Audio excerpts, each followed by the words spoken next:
all, and welcome to your weekly update. As many of you know from my emails, this past week we took time in each class to peer edit the rough drafts of our research papers.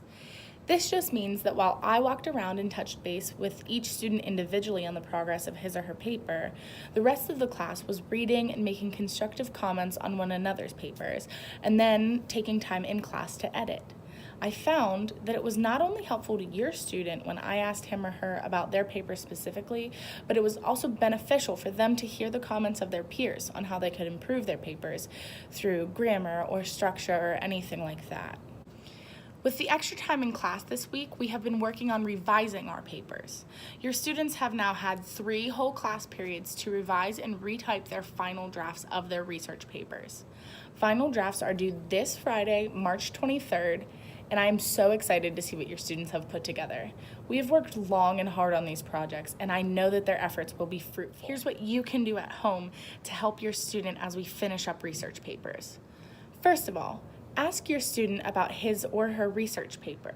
Each student has chosen a topic that is meaningful to them, and I think you would be fascinated to hear your student explain and describe a topic in depth that they have invested so much time and energy and interest into.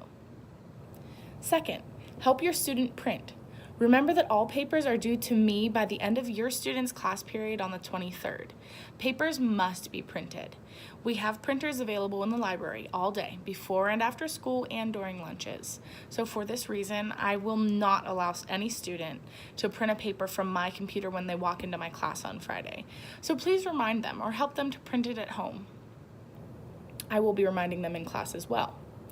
Number 3, if you are so inclined, you could also offer to proofread your student's paper. This is not a requirement, but it always helps to have another set of eyes to look over a paper before it's turned in. If you need a reminder on the exact parameters of the paper, there's a link to the rubric on our class website. And finally, number 4, celebrate and rejoice that research papers are over on Friday. Though all of my students have put in a phenomenal amount of effort into these papers, they have been time-consuming and a bit stressful. And I know your students will be relieved when they're over. So share in that breath of relief when your student comes home on Friday and congratulate them. As the end of the third 9 weeks quickly approaches, I would like to thank you all for your support and encouragement through another grading period. Your kiddos have worked hard to stay on track and truly accomplish much in this 9 weeks. I am proud of them, and I look forward to our last grading period together until they're seniors. As a reminder, the grades for their research papers will not be on this period's report card, but all other due dates and assignments that went along with the research paper will be. The actual research paper will be the first grade in the new 9 weeks. As you know, I'm always available by phone and/or email, so if you have any questions or concerns about your student, please feel free to reach out and set up a meeting or whatever we need to do to allay those fears. I will put my contact information in the description of this video. That's all for now. I will see you next time. And as I always tell your kiddos, go be creative and change the world. Bye.